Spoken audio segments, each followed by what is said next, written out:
好開心，超級開心。我冇諗過會攞到第3咯。跟住就係冇諗過。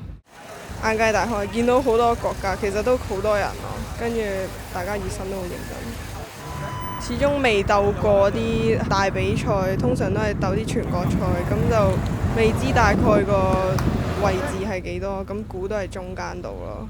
咁攞到第3實係喜出望外啊！我覺得我狀態幾好今日，都比前幾日練習都再好啲。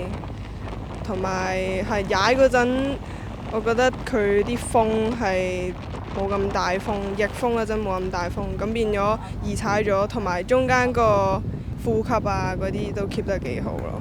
咁就翻到嚟再比一比腳，跟住就衝線啦。最想多謝泳 Sir 啦，因為一路都係跟佢啲 program 練啦。然後另外多謝爸爸媽咪啦，即係佢都好多支持啊俾我。仲有我嘅香港嘅隊，即係鄭澤成教練啦，我都想多謝佢，佢都俾咗好多支持我。